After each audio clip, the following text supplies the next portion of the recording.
We are back, and of course, some of you that have seen the game of the week already, that's North Hall and Chestatee. Now we bring to the show the other part of that, the coaching tandem. We've had Stan Luttrell on earlier in the show. 55-38 North Hall winning that one. Our Chick-fil-A Georgia Trophy Player of the Game, Imani Cross, had almost 200 yards of total offense, mostly rushing, as well as 4 touchdowns, and except for a caused fumble just as he reached the end zone, would have had 5 touchdowns. Also had 7 solo tackles and 3 assists on defense, total of 10 total tackles. Trojans also got long touchdown runs from Clay Quinn, Mac Van Gorder.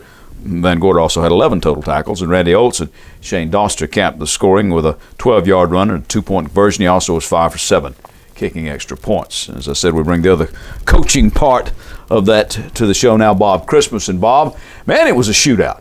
It was. 93 points total, over 1,000 yards of offense. Did you expect that going in? No, I really didn't. They jumped out on us real quick, had us 14-0. Yeah. So I think our kids were a little stunned. I was really impressed with their offense. I thought their quarterback, Chewing, just really did a good job. I thought their backs hit it in there hard. They had a good little scheme to keep us honest with a little slant or post over top of our safety when he was running the alley. And they scored, I think, maybe a couple of times on that. So I thought they did a good job of scheming us offensively. But I didn't expect that kind of high-scoring game, to be honest with you.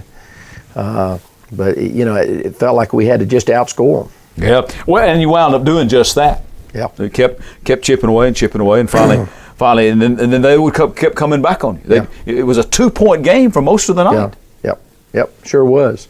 We got up by 9 there, I guess, in the fourth quarter, and I didn't want to put our defense back on the field. Is that the reason for the onside kick? Well, that in conjunction with the fact they had an unsportsmanlike penalty, and we were kicking off from their 45, so the worst-case scenario is they get it on the 30, 35. So that was kind of a no-brainer for us, and I thought we executed it fairly well. And I think Shane put a little too much on it, but other than that, we executed it fairly well, got the ball on, I guess, about the 28, 30, somewhere in there, and we were able to take it on in and score and kind of breathe a little bit. Open up a little breathing room. Yeah. I understand that. Imani Cross, obviously he's back. Yeah. Yeah. Phenomenal. 5 months ago, young man has his Achilles totally blown out and has surgery on it, and here it is 5 months later, and he's playing, and I would say pretty effective. I'd say so on both sides of the ball. Yeah, on both sides of the ball, and he's only going to get better. You got to realize this young man didn't participate in our summer program. He couldn't. Early practice, he couldn't.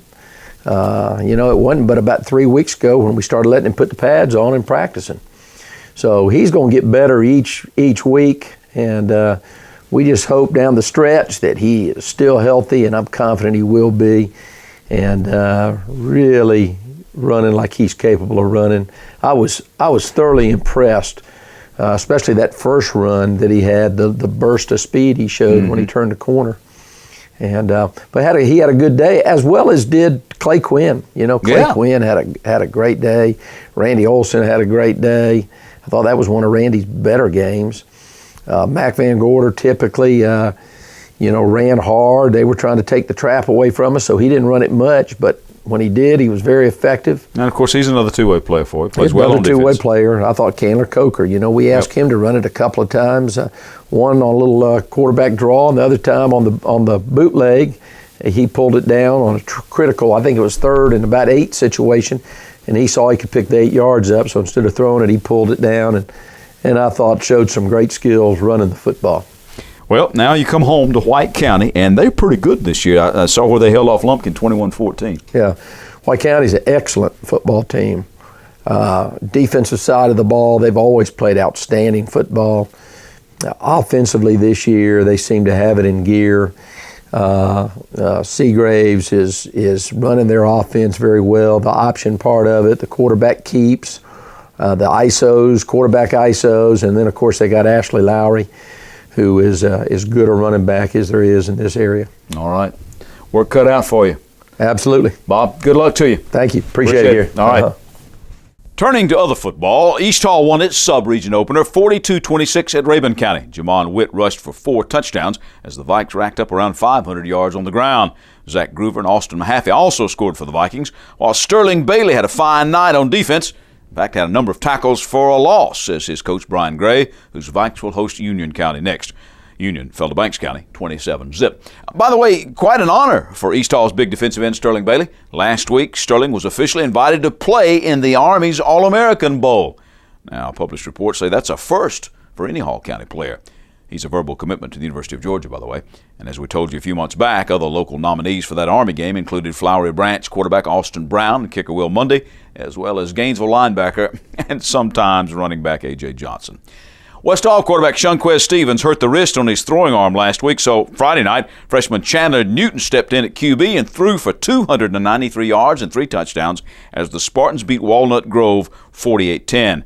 He also ran for 23 more yards and another touchdown.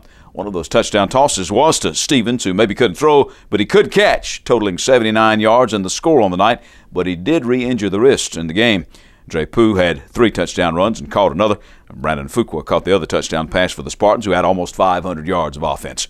Pooh had 153 yards rushing and 26 receiving. William Stroop led the Spartan receivers with 91 yards.